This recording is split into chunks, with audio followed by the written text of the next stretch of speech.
It's week 32, and the season's chugging along. I mean, we've done 4 episodes so far in season 2, and the season seems to be picking up some momentum already, which is very different from what season 1 felt like. There seems to be continuing storylines. We're referencing things that happened previously.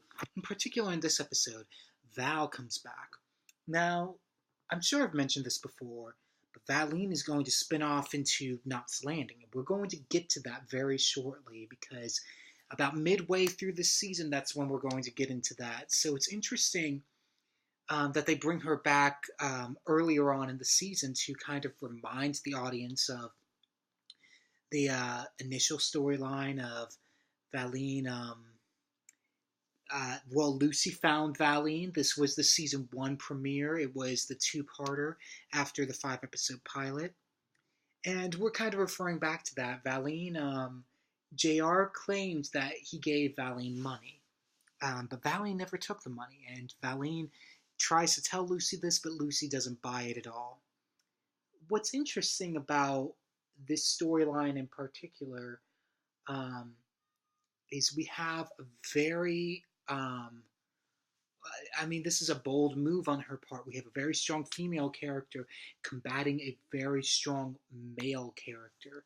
And there's lots of sparks when JR finds out that Valene is back and comes to her hotel room and pretty much starts packing her bags for her. It's this very intense moment from two powerhouse actors that are so firm in their roles. It's just, that was an amazing television moment. I was glued to the screen. Just such a really intense moment. Now, the other storyline that's really going on is Pam again is trying to figure out what to do with John Ross Ewing III. Well, anyways, Pam's trying to figure out if she can get pregnant, if she's going to pass it on.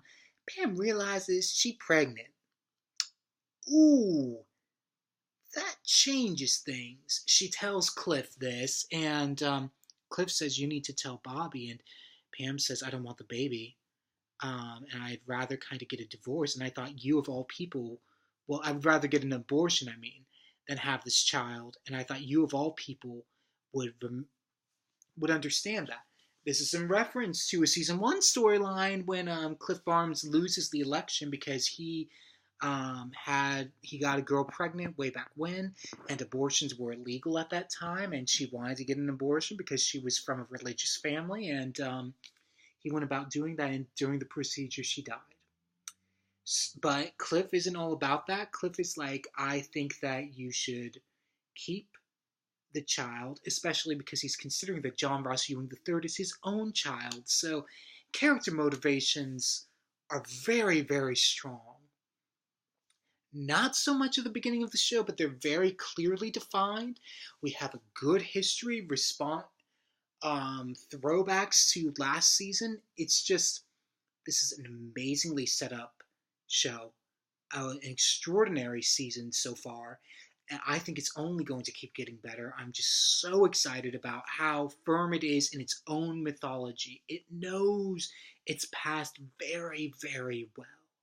At least at this point in time in the show. I don't think that's going to last forever, but right now it knows its past, and it knows the direction it wants to go in, and it's going there full force. Now, Valene stands up to JR. I already talked about that moment very briefly.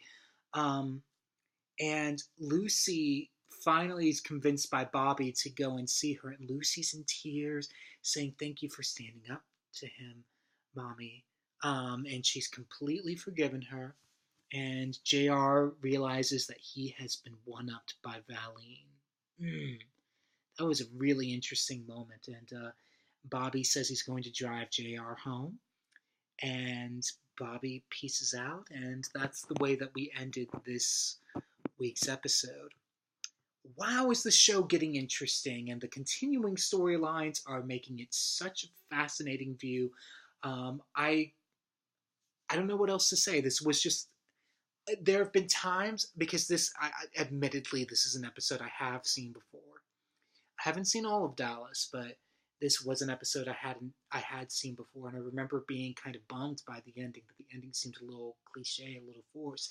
Having said that, watching it in sequential order, as if it's actually on the air, that moment is really captivating because these are two such strong actors that I'm going to be living with for several years, and they're already sparks are already flying. Amazing, amazing television.